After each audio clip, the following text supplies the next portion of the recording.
प्रस्तुत है उपसर्गजयी सुकुमाल महामुनिराज की कथा, जिसकी पूर्व भव की भावी ने अंतिम 3 दिन शेष रहने पर महामुनिराज सुकुमाल का 3 दिन तक भक्षण किया। अंत में शुक्ल ध्यान के बल से महामुनिराज सुकुमाल सर्वार्थ सिद्धि को प्राप्त हुए। आगे आने वाले काल में सुकुमाल मुनिराज कर्म काटकर मोक्ष प्राप्त करेंगे। चंपापुर नगर में नागश्री नामक एक ब्राह्मण कन्या रहती थी। माँ, मैं नाग देवता की पूजा करने के लिए जा रही हूँ। ठीक है बेटी, जाओ, परंतु जल्दी वापस लौटा ना। नाग देवता की पूजा करने के बाद जब वह वापस लौट रही थी तो क्या होता है? अरे, ये वस्त्र रहित व्यक्ति कौन है?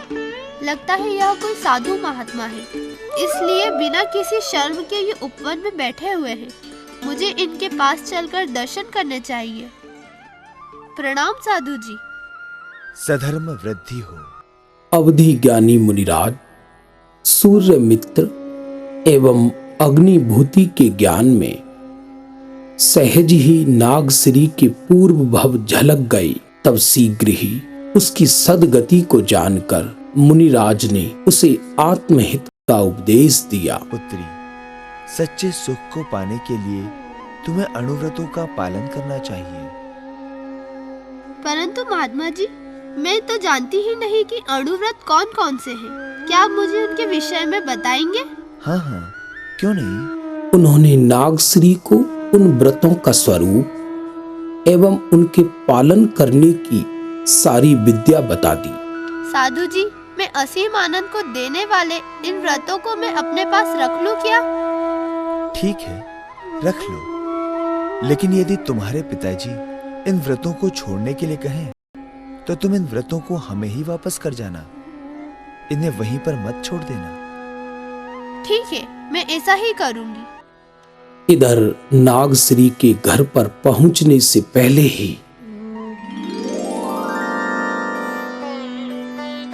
तात, सुनो तात। अरे, क्या बात है? तुम लोग इतने घबराए हुए क्यों हो? और नागश्री कहाँ है? कहीं वह किसी मुसीबत में तो नहीं फंस गई? हम वही तो बताने जा रहे हैं। नागश्री ने जैन साधुओं से उपदेश सुनकर उनसे उनके व्रत ले लिए हैं। हाँ तात, हाँ। क्या दिगंबर मुनियों से व्रत ले लिए? यह सुनते ही नागश्री के पिता ब्राह्मण नाग शर्मा का क्रोध 7वें आसमान को छूने लगा। तभी नागश्री भी वहां पहुंच गई। माँ, पिताजी, मैं आ गई। अरे वाह, देखो देखो तो जरा मेरी पुत्री को। उन नंगे और कंगालों को नमस्कार करके आई है और कितनी प्रसन्न हो रही है। अरे, इसे तो आज खीर पूरी बनाकर खिलानी चाहिए, खीर पूरी। अरे बेटी, यदि तुम्हारी इच्छा धर्म करने की ही थी तो तुम्हें अपने धर्म के व्रत यज्ञादि करने चाहिए थे। उन साधुओं के पास में जाने की क्या जरूरत थी? इसलिए बेटी, अभी भी कुछ नहीं बिगड़ा है। तुम उन साधुओं के लिए व्रतों को छोड़ दो। मैं तुम्हें तुम्हारी पसंद के ढेर सारे खिलौने ला कर दूंगा। नहीं, मुझे खिलौने नहीं चाहिए और न ही मैं उन व्रतों को छोड़ूंगी। बहुत समझाने पर भी जब नागश्री व्रतों को छोड़ने के लिए तैयार नहीं हुई तो अच्छा, तो हट करती है। जा, निकल जा मेरे घर से बाहर, निकल जा। नहीं पिताजी, मुझे घर से मत निकालिए। आप जैसा कहेंगे मैं वैसा ही करूंगी। लेकिन साधु जी ने कहा था कि यदि तुम्हें मेरे दिए हुए व्रत पसंद न आए तो तुम उन्हें वहीं पर छोड़ देना, मुझे मेरे व्रत वापस कर देना। ठीक है, यदि ये बात है तो मैं भी तुम्हारे साथ चलता हूं। अरे मैं भी तो देखूं उन साधुओं को। एक तो उन्होंने मेरी बेटी को मुझसे पूछे बिना ही व्रत दे दिए और उसे उल्टी सीधी बातें करना अलग से सिखा दिया। उन ढोंगी साधुओं को इसका मजा चखाना ही पड़ेगा। बचाओ मुझे, बचाओ, बचाओ मुझे। अरे अब कौन बचाने आएगा तुझ जैसे पापी को? पिताजी, ये सिपाही इस व्यक्ति को इतनी बुरी तरह से क्यों मार रहे हैं और यह कौन है? पुत्री, ये वसुदत्त नाम का जुआरी है जो जुए में 1,00,000 दिनार हार गया था। तब उससे अक्षधूर्त नाम के दूसरे जुआरी ने जुए में जीता हुआ अपना धन मांगा तो इसने छुरा घोंप कर उसकी हत्या कर दी। अतः हिंसा करने के दंड में इसे फांसी पर चढ़ाने के लिए ले जाया जा रहा है। क्या हिंसा के कारण? पिताजी, मैंने भी उन साधु जी से किसी भी जीव को न मारने का अहिंसा व्रत लिया है। तात, क्या आप भी चाहेंगे कि मैं भी कभी क्रोध में आकर किसी की हिंसा कर दूं और फिर मेरी भी ऐसी ही दशा हो? नहीं नाक्षरी, नहीं, ऐसा अशुभ नहीं बोलते, ऐसा अशुभ नहीं बोलते मेरी बच्ची। और मैं स्वप्न में भी तुम्हारा अहित होते नहीं देख सकता। ठीक है, यदि आप सच में मेरा हित चाहते हैं तो फिर मैं इस व्रत को अपने पास रखे रहूं? रख लो, लेकिन तुम्हें बाकी के सभी व्रत छोड़ने होंगे। जी पिताजी। रास्ते में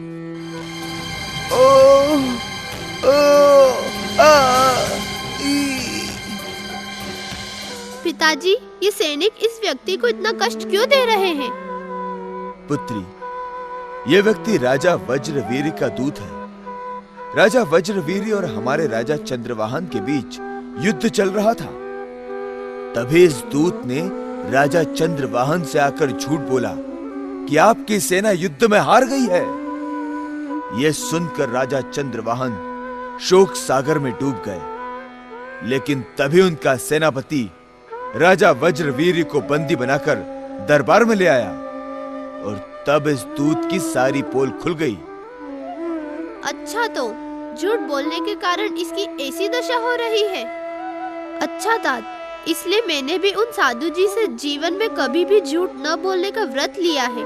क्या आप चाहेंगे कि मेरी भी ऐसी दशा हो? नहीं बेटी, कभी नहीं। तो फिर मैं यह व्रत भी रख लूं? अच्छा बाबा, रख लो, लेकिन तुम्हें बाकी के सब व्रत छोड़ने होंगे।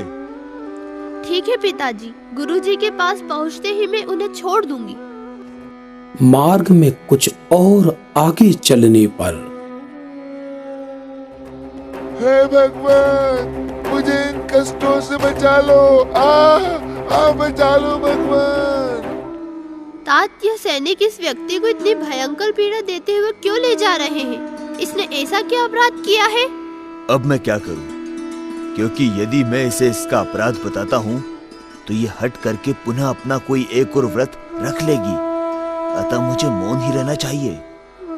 अतः चिड़चिड़ाकर मुझे नहीं मालूम, अब सीधे चलो उन साधुओं के पास। ठहरिए पिताजी, मैं अभी कोतवाल से पूछकर आती हूँ कि इसे यह दंड क्यों दिया जा रहा है।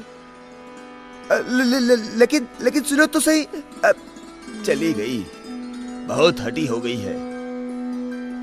बेटी, इस बदमाश चोर ने सेठ वसुदत्त की 1000 स्वर्ण मुद्राएं चुराई थी और सेठ के शिकायत करने पर जब ये पकड़ा गया तो राजा ने हमें इसके हाथ पैर काटने का आदेश दिया है। हाँ, चोरी करने के कारण ही इसे सजा दी जा रही है। हाँ पिताजी, सुनिए। नहीं नहीं, चुप रहो, मुझे नहीं सुननी तुम्हारी कोई भी बात। लेकिन पिताजी, यदि किसी कारणवश मैंने भी चोरी की और पकड़ी गई तब मेरी भी यह दुर्दशा होगी। उफ, मैंने कहा ना चुप रहो। क्या आप चाहेंगे कि मैं भी इसी तरह सूली पर चढ़ाई जाऊं? नहीं बेटी, नहीं। और तुम बारंबार ऐसे कटु वचन बोलकर मेरा दिल न दुखाओ। तो फिर मैंने चोरी न करने का जो व्रत साधु जी से लिया था उसे अपने पास रखे रखूं? ठीक है, रखे रहो, लेकिन अब यहाँ से जल्दी चलो, नहीं तो तुम फिर अपना कोई और व्रत रखने के लिए हट करने लगोगी। ठीक है पिताजी, चलिए। संयोग से आगे पुनः कुछ सैनिक एक स्त्री पुरुष के नाक कान काटकर उन्हें एक साथ बांधकर घसीटते हुए ले जा रहे थे।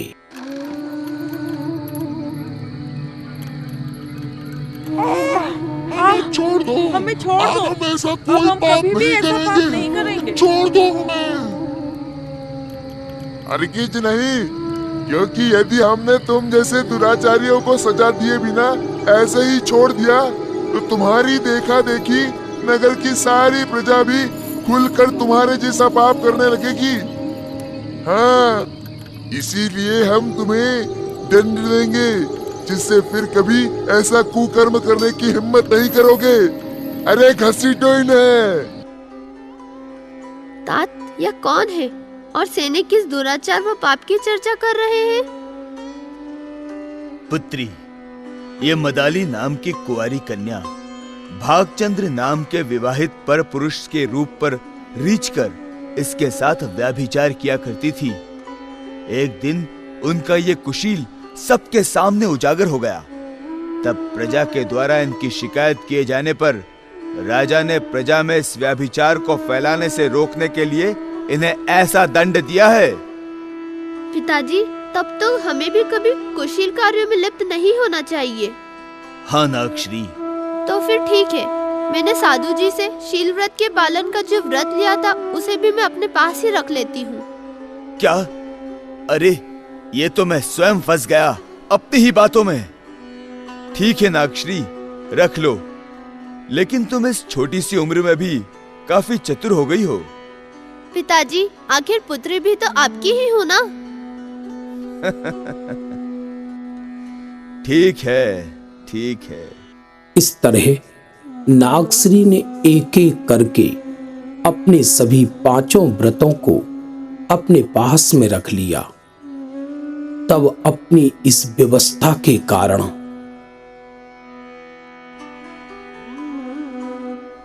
लगता है अपनी अदृश्य शक्तियों से ही उन नागा बाबाओं ने ये सब चमत्कार किए हैं, अन्यथा एक ही दिन में एक के बाद एक क्रम से ऐसी घटनाएं कैसे घट सकती है? अवश्य इनके पीछे उन साधुओं का ही हाथ है।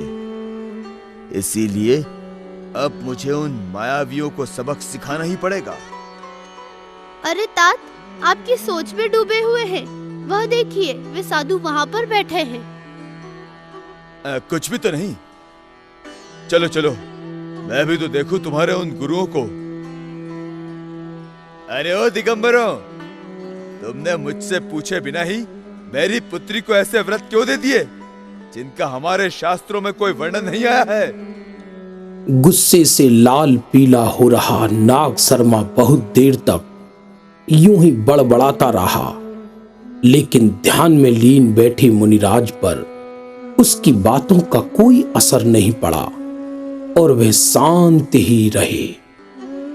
अरे, तुम लोग कुछ बोलते क्यों नहीं? मुझे देखते ही तुम्हें सांप सूंघ गया या फिर अपने अपराध का बोध हो गया है?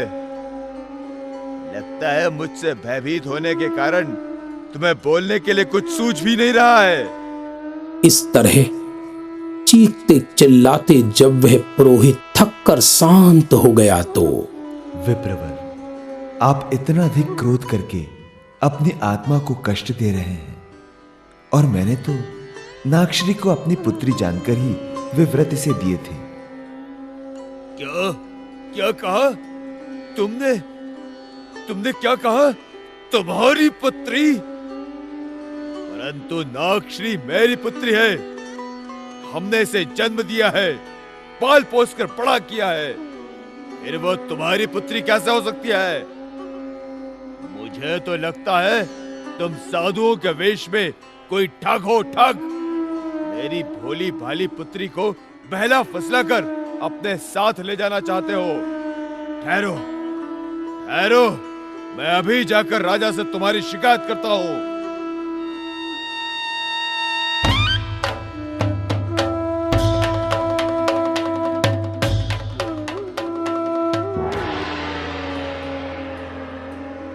राजन, दुहाई है, दुहाई है, दुहाई है राजन, दुहाई है।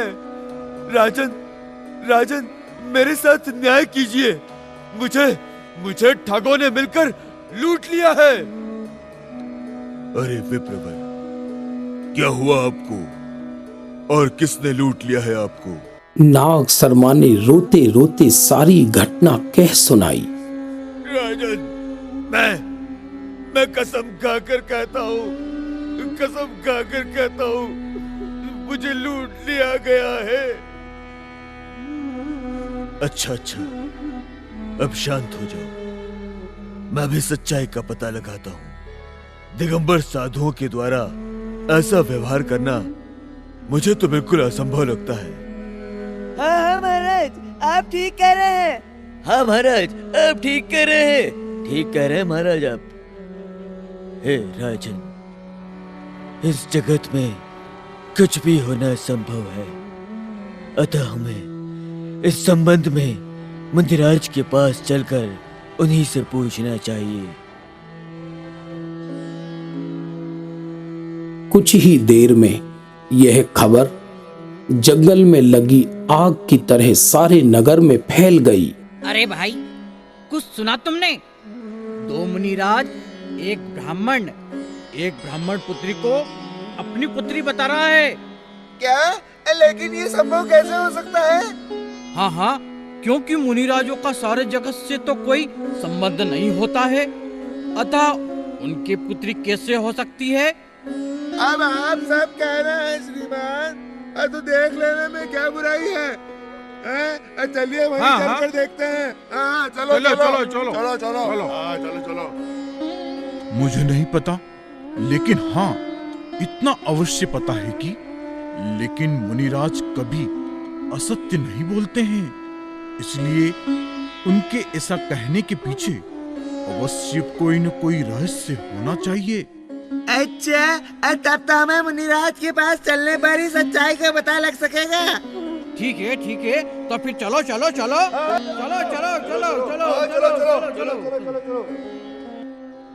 सारा नगर उपवन की ओर दौड़ पड़ा।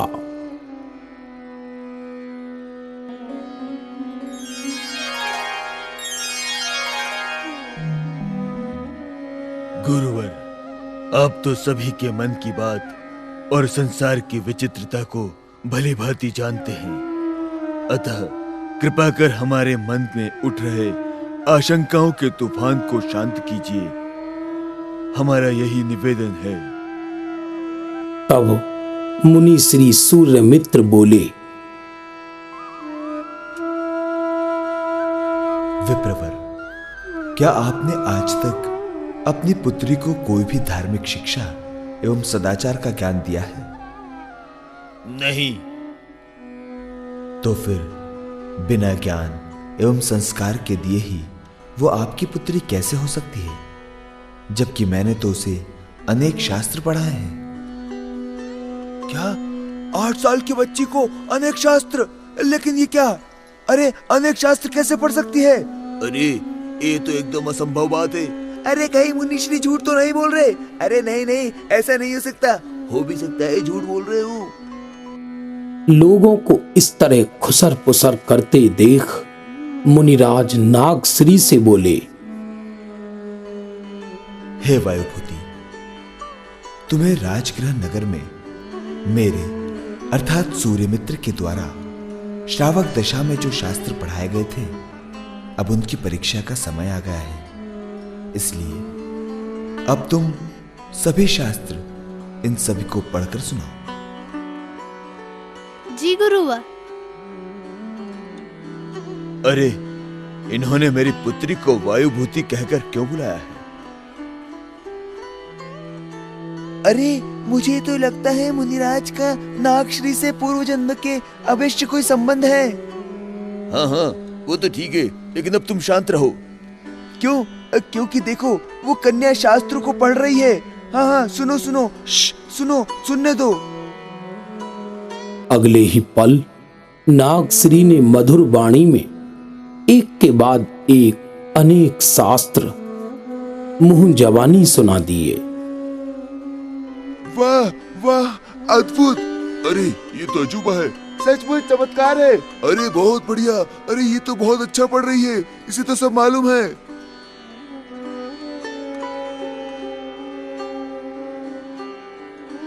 भगवान, हमने दिगंबर संतों की वाणी पर अविश्वास करने का जो जघन्य अपराध किया है, उसके लिए आप हमें क्षमा करें।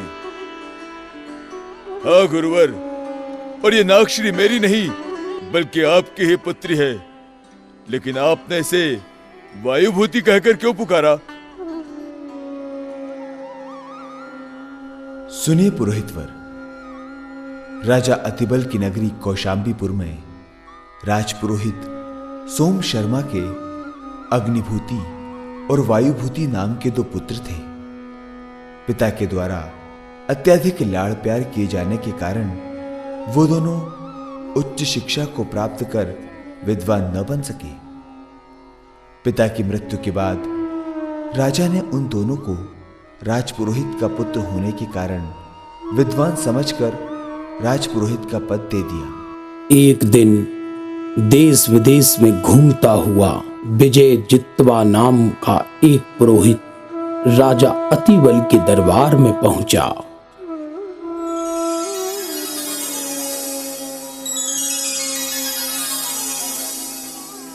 राजन, मैं आपकी राजसभा में योग्य राज पुरोहितों से शास्त्रार्थ करने की इच्छा से यहाँ उपस्थित हुआ हूँ। क्या आपके राज पुरोहितों को मेरी चुनौती स्वीकार है? ओह, लगता है तुम्हें अपनी विद्या पर बहुत ज्यादा अभिमान है, लेकिन तुम्हारे इस घमंड को मेरे दोनों विद्वान पुरोहित अभी चूर चूर कर देंगे। वाह, तब तो बहुत मजा आएगा मुझे उनसे मुकाबला करने में। और राजन, यदि उन्होंने मुझे पराजित कर दिया तो मैं जीवन भर उनकी गुलामी करूंगा। अतः राजा ने संदेश भेजकर जब उन्हें बुलवाया तो बिना शास्त्रार्थ के ही उन्होंने हार मान ली। इसका मतलब है कि वो दोनों मूर्ख थे, और आज तक मैं उन्हें विद्वान समझकर उनका सम्मान करता रहा। आज से उन मूर्खों को उनके राज पुरोहित पद से हटाता हूं। अपने इस अपमान के कारण वह दोनों दुखी रहने लगे।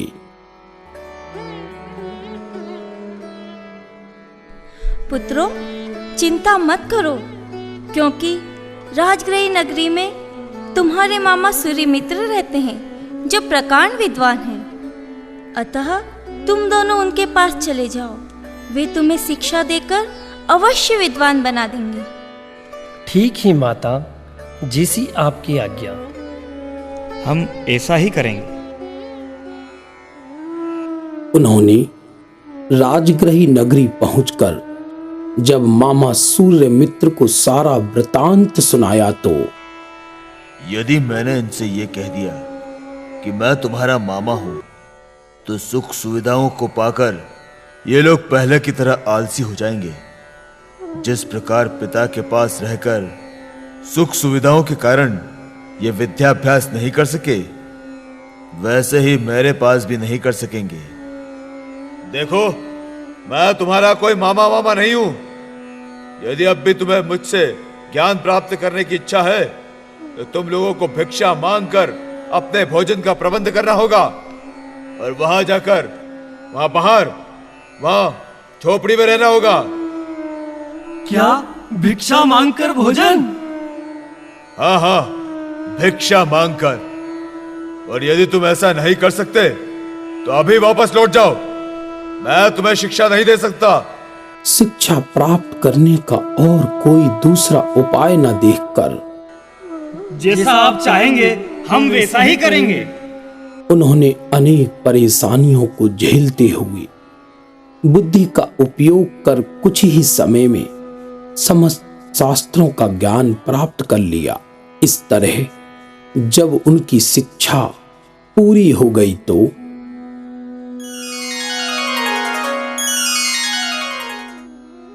पुत्रों, मैं तुम्हारा मामा ही हूं, लेकिन मुझे तुम्हारी शिक्षा के लिए यह सब करना पड़ा। मैं तुमसे क्षमा चाहता हूं। मामा श्री, इसमें शर्मिंदा होने की कोई बात नहीं, क्योंकि आपने तो ऐसा करके हम पर अनंत उपकार ही किया है। क्योंकि यदि आप हमें सुखपूर्वक रखते तो शायद हम यह ज्ञान कभी प्राप्त नहीं कर पाते। लेकिन वायुभूति इस सच्चाई को जानकर आग बबूला हो गया। अरे, तू काहे का हमारा मामा है? यदि तू हमारा मामा होता तो दुश्मनों की तरह सारे नगर में घुमाकर हमें भिक्षा नहीं मंगवाता, समझा? परंतु भैया सुनिए तो सही। तुम चुप रहो अग्नि। और वायुभूति को यह बात कोई नहीं समझा पाया। पश्चात उस नगरी के राजा चंद्रवाहन ने दोनों को शास्त्रों में पारंगत विद्वान जानकर उन्हें राज पुरोहित के पद पर नियुक्त कर दिया। किसी कारणवश ब्राह्मण सूर्यमित्र ने मुनि श्री सुधर्माचार्य जी के पास जाकर दिगंबरी मुनि दीक्षा ले ली। मुनि होने के बाद एक बार मुनिराज श्री सूर्यमित्र आहार लेने के लिए नगर में आई। तब अग्निभूति ने उनको नवदा भक्ति पूर्वक पड़गाहन किया। हे स्वामी, मन शुद्धि, वचन शुद्धि, काय शुद्धि, आहार जल शुद्ध है, कृपया भोजनशाला में प्रवेश कीजिए। आहार दान दिया। आहार दान के बाद हे मुनिराज, आपसे अनुरोध है कि यदि आप वन की ओर जाते समय वायुभूति के घर के सामने से निकल जाएं, तो शायद वह आपको देखकर अपने पाप कार्यों से मुक्त हो जिन धर्म की शरण में आ जाए। परंतु मुनिराज श्री ने जब संसार का ही त्याग कर दिया है तो उन्हें संसारियों से क्या लेना देना। अतः वो जंगल की ओर जाने वाले मार्ग पर बढ़ चले, लेकिन संयोगवश वायुभूति की नजर उन पर पड़ गई। अरे ओ सूर्यमित्र, देखा दूसरों से भिक्षा मंगवाने का परिणाम? आज तू स्वयं नंगा हो गया।